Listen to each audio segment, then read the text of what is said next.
Because if you are going in with the idea that they are going to love or hate you, you're going to be defeated from the beginning as far as any change is concerned. She made enormous contributions to family therapy.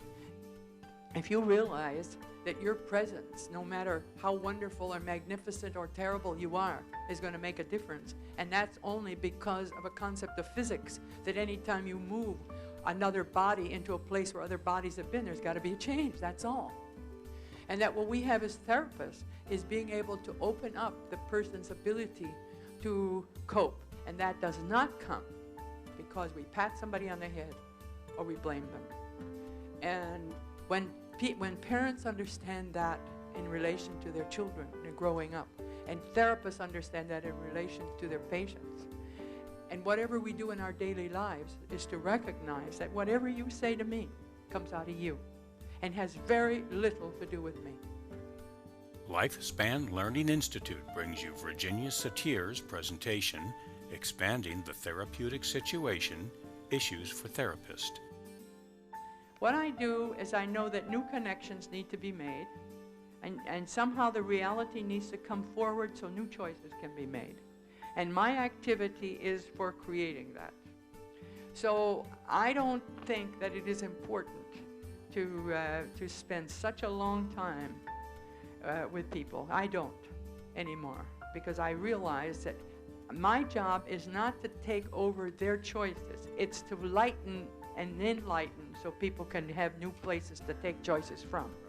And is that people need to be able to make some kind of contact that has a new experience to it, which is what I try to accomplish.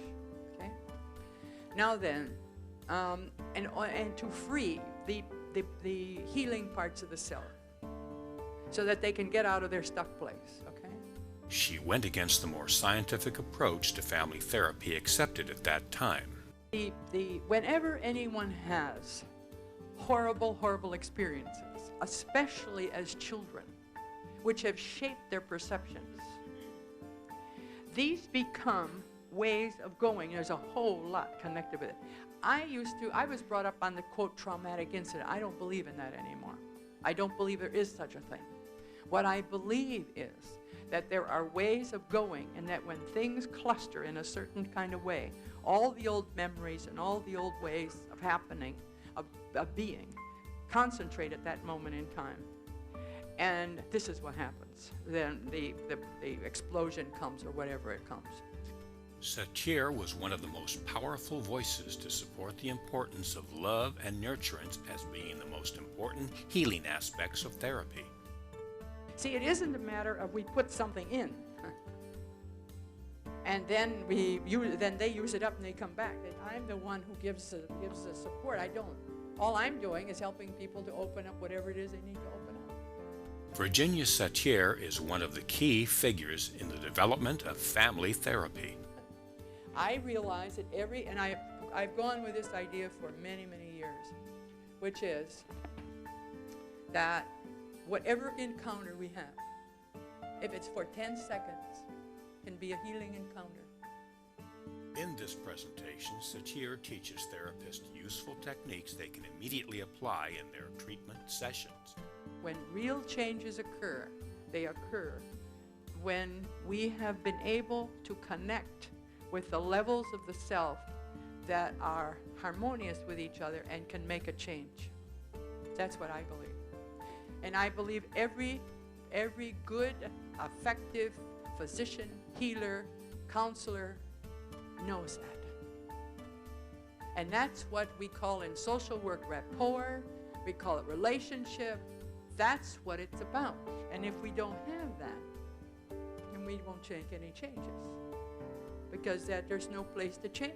So that whenever anything is awry and the adult mind cannot take care of it, then I know that both sides of the adult mind, but particularly the right hemisphere, does not have all the information it needs. Every adult person knows that they get mad as hell at times. Every one of you, if you told me you didn't, I wouldn't believe you. I do, everybody does.